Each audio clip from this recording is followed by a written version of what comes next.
Olá, muito boa tarde. Você vai ver em instantes no TVE Esportes. Seleção brasileira de basquete masculino disputa pré-olímpico na Croácia em busca da última vaga para Tóquio. Depois de 2 anos afastados, clubes se reúnem e disputam o gauchão de futsal. E mais, natação, vôlei, atletismo, surf e rugby.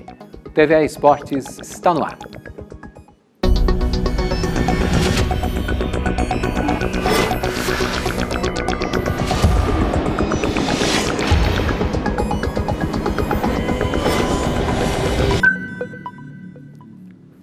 E começamos o programa falando de rugby. Seleção brasileira começa nesta noite, no interior paulista, uma longa caminhada na busca de um sonho: conquistar uma vaga na Copa do Mundo da modalidade, que será disputada em 2023 na França.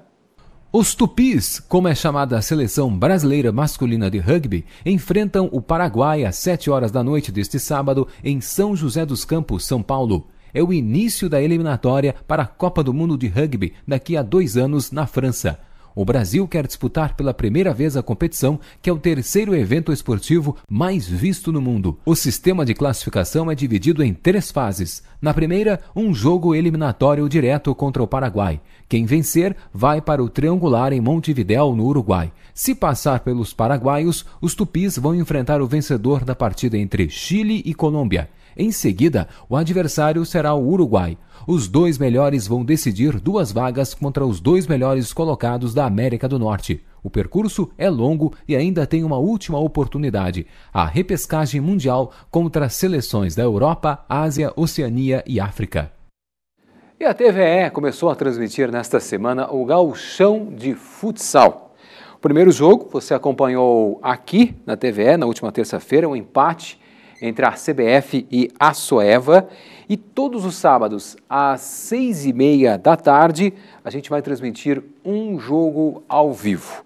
Bom, hoje a atração é entre Guarani e Santa Cruz, direto de Espumoso. E a gente vai saber mais detalhes da competição. A gente vai conversar agora com o diretor de marketing da Liga Gaúcha de Futsal, o Alex Herman. Boa tarde, Alex. Obrigado pela tua gentileza, tua disponibilidade com a gente aqui no TVE Esportes. Boa tarde, Marcelo. Boa tarde a todos os telespectadores aí do TVE Esportes. Para a gente é um maior prazer estar falando da nossa competição, o Gauchão de Futsal, que é a maior competição de futsal do país. E agora, ao vivo, um jogo por rodada na TVE. Temos certeza que estamos fazendo um belo trabalho aí pelo futsal gaúcho. Convido a todos aí a assistir esse jogaço de futsal aí, Guarani de Espumoso e Santa Cruz, que passa hoje aí na TVE às 6h30 da tarde. Bom, maravilha. Agora eu vou te pedir primeiramente que tu faça uma avaliação desse início do campeonato, Alex. Como é que tu tem percebido, como é que tu avalias esse início da liga?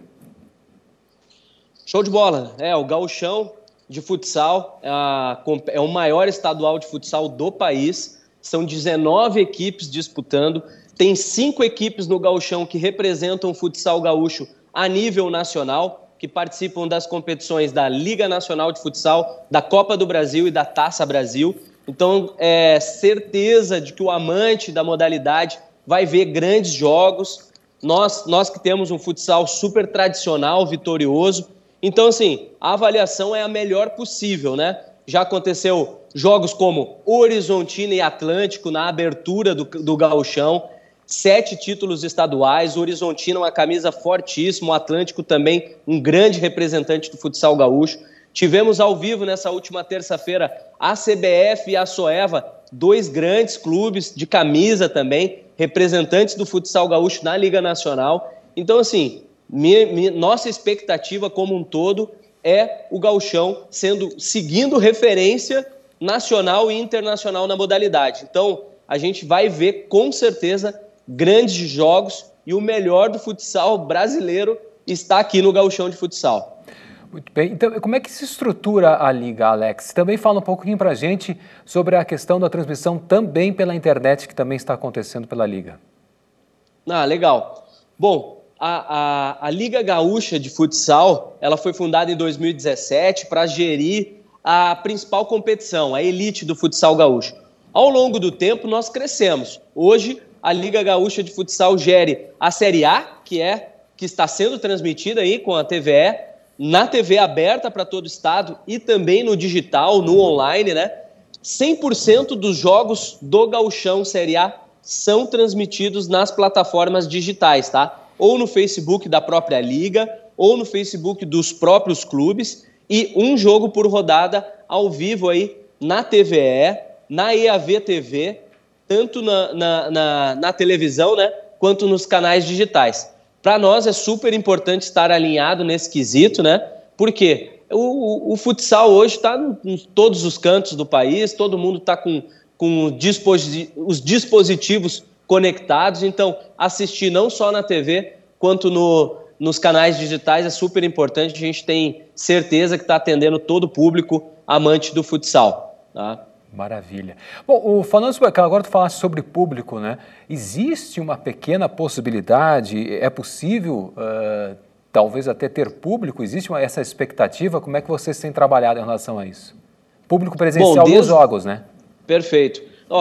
Marcelo, desde o momento que fomos pegados de surpresa em 2020 com a pandemia, a Liga Gaúcha tem feito um trabalho com o Comitê Gestor de Crise do Estado, né? Criamos um protocolo, estamos seguindo à risca esse protocolo de acesso ao ginásio, né? Então, assim, nós queremos e temos a expectativa, sim, de uma volta gradual do público. Obviamente, isto será possível assim que os órgãos competentes de saúde autorizarem, né? A gente está super preparado para isso. A gente tem uma expectativa, sim, de uma volta gradual ainda esse ano. Torcemos para que isso ocorra. Obviamente, estamos seguindo o protocolo para que a gente esteja alinhado e, obviamente, ter toda a segurança sanitária para os atletas, os dirigentes que estão envolvidos, né, nesse sentido.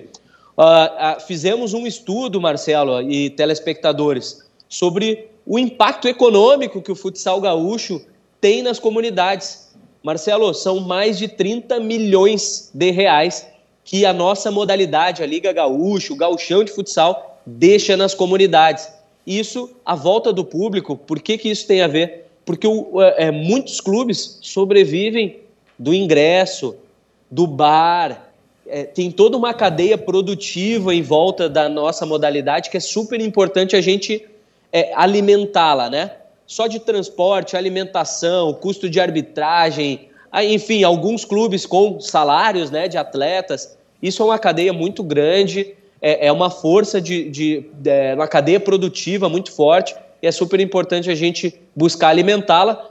Então, estamos atentos às questões sanitárias, estamos em contato com o comitê de crise. O Nelson Bavier, presidente da Liga Gaúcha, em seguida tem uma reunião com o Derlei, secretário de Estado de Esporte, né, para falar um pouquinho da nossa modalidade, a realidade da que a gente vive e, quem sabe, ainda esse ano a gente poder voltar com o público presente também nos ginásios. Muito bem. Alex Herman, diretor de marketing da Liga Gaúcha de Futsal, a gente agradece a tua gentileza e lembrando, hoje às 6h30, ao vivo aqui na TVE, a atração Guarani e Santa Cruz, direto do Espumoso. Obrigado, Alex. Grande abraço. Grande abraço, pessoal. Até a próxima. Tchau, tchau. Bom, faltando menos de um mês para o início dos Jogos Olímpicos, o comitê organizador confirma a presença de torcedores nas competições. O limite será de 10 mil espectadores em cada sede. Os dirigentes japoneses alertaram, no entanto, para a possibilidade de provas com portões fechados em caso de aumento dos contágios por Covid-19. O limite de presença será de 50% do local, com até o máximo de 10 mil pessoas. A suspensão do estado de emergência no domingo passado em Tóquio e em outros departamentos foi um sinal positivo para os organizadores. O governo japonês decidiu manter algumas restrições pelo menos até 11 de julho. Em um comunicado, a organização informou que a decisão sobre o número de torcedores nos Jogos Paralímpicos foi adiada para 16 de julho. A Paralimpíada ocorre entre os dias 24 de agosto e 5 de setembro. Antes mesmo do início das competições, os Jogos de Tóquio já fazem história. Uma halterofilista neozelandesa será a primeira transgênero em uma Olimpíada. A presidente do Comitê Olímpico da Nova Zelândia, Carrie Ann Smith, confirmou que Laurel Hubbard cumpriu todos os critérios de qualificação para atletas transgêneros. Hoje, com 43 anos, a atleta chegou a competir na categoria masculina antes de realizar a transição de gênero em 2013. Ela se tornou elegível para se inscrever na feminina após demonstrar níveis de testosterona abaixo dos limites exigidos pelo Comitê Olímpico Internacional. A neozelandesa vai competir na categoria acima de 87 quilos, na qual ela ocupa atualmente a 16ª posição do ranking mundial. Seleção masculina de basquete encerra a preparação e viaja para o pré-olímpico da Croácia. A equipe só garante vaga em Tóquio se conquistar o título.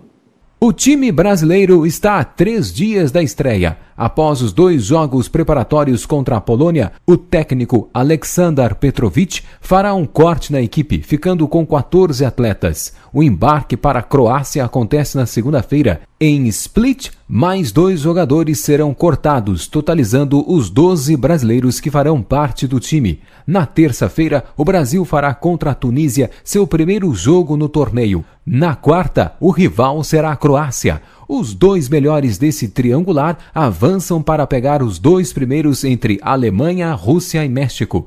Apenas o campeão garante presença nos Jogos do Japão. Já a seleção feminina, que não vai disputar a Olimpíada, conquistou uma medalha de bronze no America Cup em San Juan, Porto Rico. Depois de 2 prorrogações, o Brasil bateu o Canadá por 87-82. A equipe repete a posição conquistada na edição de 2019 do torneio. Na fase de grupos, as brasileiras foram derrotadas por 71-67. A segunda derrota da equipe foi na semifinal, para os Estados Unidos. Ao ficar entre os 4 primeiros, o Brasil garantiu presença no pré-mundial ainda sem data definida.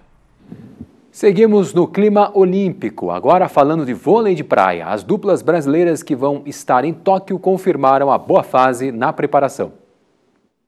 Elas conquistaram a última etapa Open da temporada 2020-2021 do circuito brasileiro. No Rio de Janeiro, Bruno Schmidt e Evandro ganharam o torneio masculino, enquanto Ana Patrícia e Rebeca venceram a chave feminina.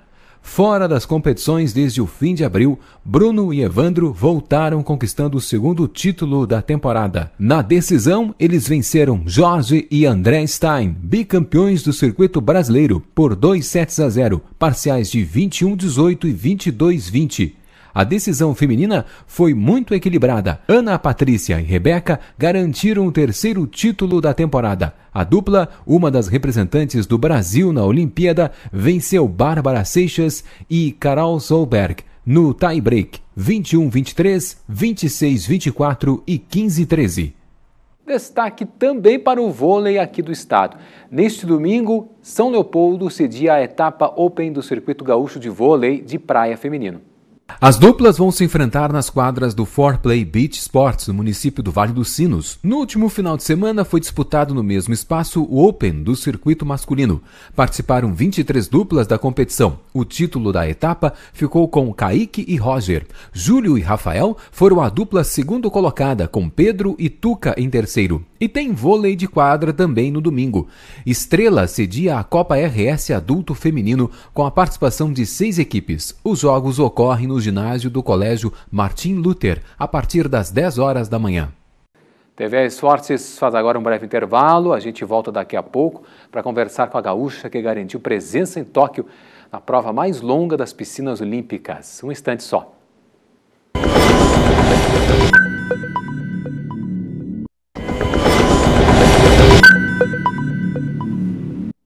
E estamos de volta com o TVE Esportes, hora de conferir a agenda do futebol para este final de semana.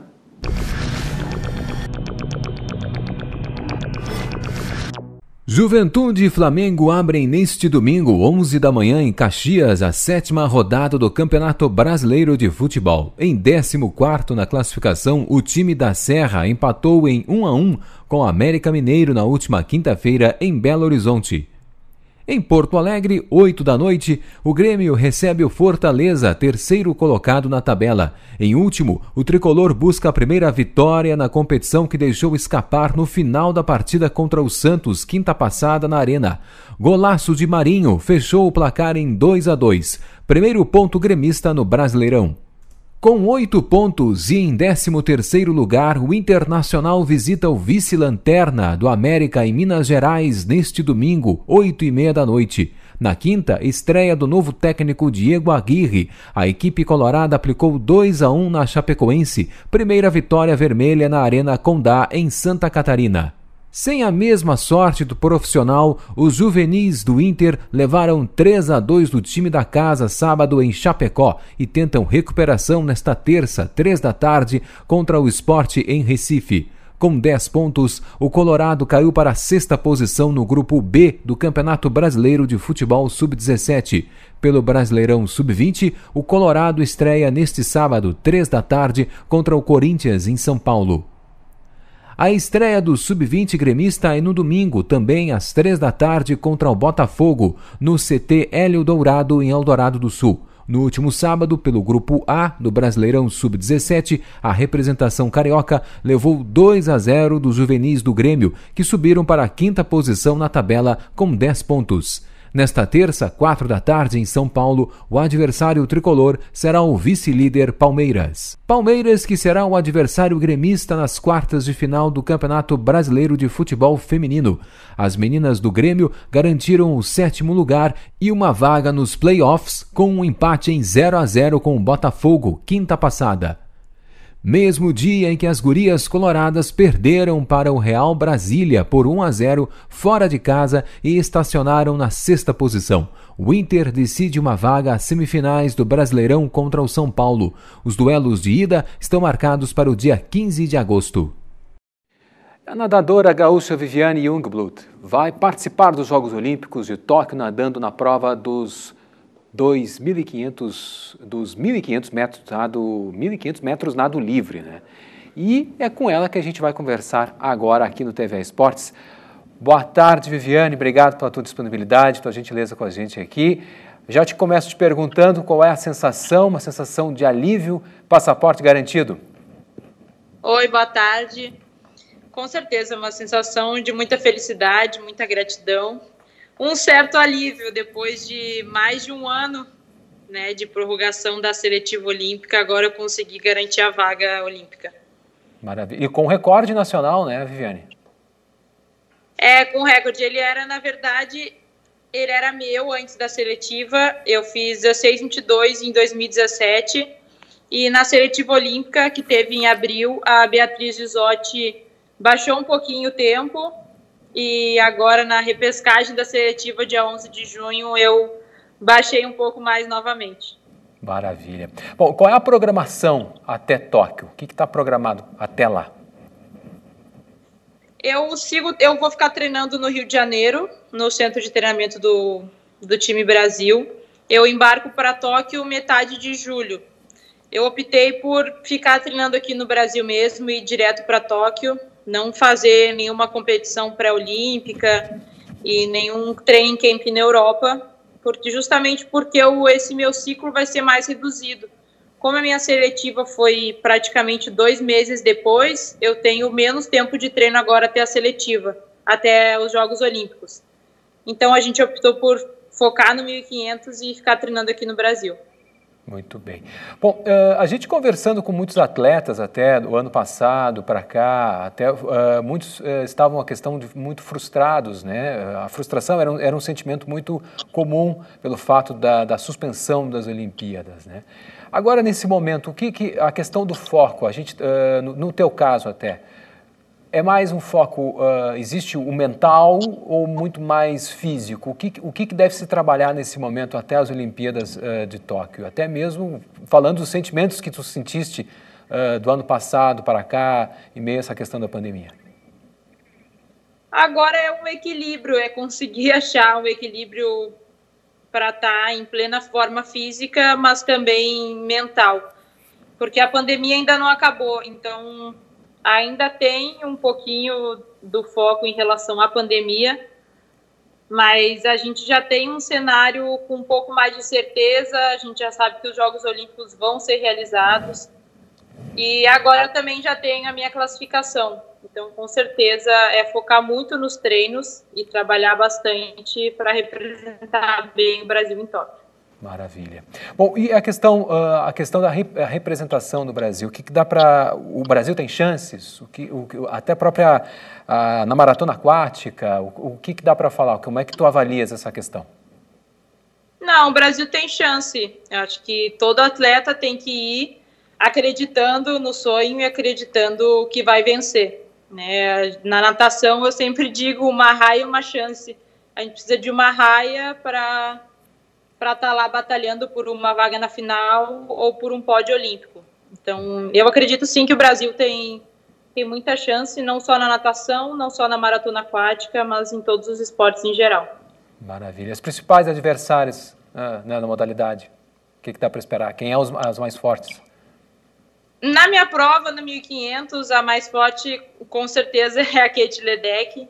Ela nada muito bem as provas de fundo, então, com certeza, ela é a grande favorita. Maravilha. Bom, certamente, até Tóquio tem toda essa questão. É um cuidado redobrado, inclusive até mesmo lá em Tóquio.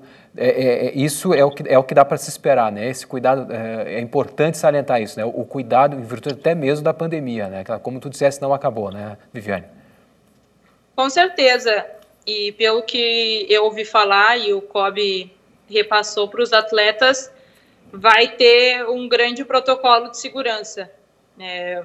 Vai ter teste todo dia de PCR contra o coronavírus, vai ter uma bolha, os atletas vão ser monitorados até 10 dias antes de viajar para Tóquio, então parece que eles estão montando um protocolo de segurança bem rigoroso, e pelo número de atletas é o mínimo esperado, né?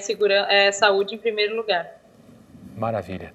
Viviane, parabéns e boa sorte, a gente vai ficar aqui na torcida esperando boas notícias e que volte com medalhas para a gente, tá bom? Obrigado, Viviane. Grande abraço.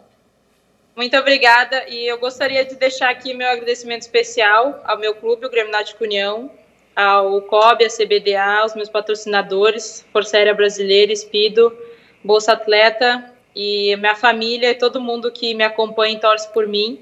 Que a trajetória de um atleta não é fácil a nossa rotina, mas com certeza vale a pena. Sem dúvida. Grande abraço, obrigado, boa sorte. Obrigada.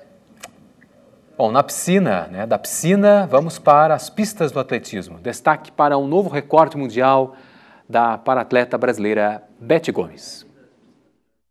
Faltando menos de 3 meses para os Jogos Paralímpicos, que serão realizados em Tóquio, na sequência da Olimpíada, a brasileira Beth Gomes quebrou o recorde mundial do lançamento de disco na classe F52. Durante uma competição no Centro Paralímpico em São Paulo, ela arremessou 16 metros e 92 centímetros. Beth melhorou em 3 centímetros a antiga marca, que era dela mesma. Aos 56 anos, a arremessadora é uma das mais vitoriosas do esporte paralímpico brasileiro. É a atual campeã mundial e dos Jogos Parapan-Americanos. Nos tatames, o judô paralímpico do Brasil subiu 5 vezes no pódio do Grand Prix de Warwick, na Inglaterra. A equipe obteve uma medalha de ouro, 2 de prata e 2 de bronze. Lúcia Araújo, na categoria até 57 quilos, ficou com o primeiro lugar ao derrotar a argentina Laura Gonzalez no Golden Score. A judoca volta da Europa também com um bronze do Grand Prix de Baku, no Azerbaijão. Na classe até 70 quilos, Alana Maldonado ficou com a segunda colocação. Campeã mundial em 2018, prata na Paralimpíada do Rio 2 anos antes, Alana foi superada na final pela mexicana Lenia Alvarez. A outra medalha prateada foi de Meg Emerich, acima de 70 quilos. Número 3 do ranking, Meg foi batida pela líder, a italiana Carolina Costa. Também na categoria acima dos 70 quilos, bronze para Rebeca Silva. Ela perdeu na semifinal para Meg e ficou com uma medalha ao derrotar Anastasia Arnik na repescagem. Único representante masculino medalhável foi Williams Araújo, acima dos 100 quilos. A delegação volta do Giro Europeu com 15 medalhas na bagagem. O foco agora será nos treinamentos até a disputa olímpica em Tóquio no mês de agosto. E os surfistas brasileiros seguem conquistando títulos ao redor do planeta. Nesta semana teve vitória de Silvana Lima, no Equador, e de Felipe Toledo, nos Estados Unidos. Silvana Lima venceu a etapa de Montañitas do Qualifying Series no Equador. A atleta, que estará em Tóquio junto da gaúcha Tatiana Weston Webb, derrotou a havaiana Summer Macedo na final. No masculino, o título ficou com o peruano Luca Messina, que derrotou o brasileiro Edgar Grogia. O QS é a divisão de acesso para o Championship Tour, a elite do surf. Nos Estados Unidos, Felipe Toledo conquistou pela primeira vez o título de Surf Ranch, no estado da Califórnia. Na final contra Gabriel Medina, Filipinho venceu pela segunda vez na temporada. Esta foi a última etapa do circuito profissional antes da estreia do surf em Jogos Olímpicos. Com o resultado, Toledo, que é reserva do Brasil em Tóquio, se aproxima da WSL Finals, competição entre os 5 melhores do ranking que ocorrerá em setembro. No feminino, Tatiana Weston Webb conquistou mais uma boa campanha e fechou em terceiro lugar na etapa e é a 4ª colocada no ranking de 2021. O surf faz sua estreia em Jogos Olímpicos e começa no dia 25 de julho. Além de Tatiana e Silva Lima, estarão em Tóquio o bicampeão mundial Gabriel Medina e o atual melhor do mundo Ítalo Ferreira. Bom, esta edição do TVE Esportes está chegando ao seu final. Mais esportes você acompanha hoje às 6h30 da tarde com Guarani Santa Cruz pelo Gauchão de Futsal. Nós voltamos no próximo sábado ao meio-dia. Até lá!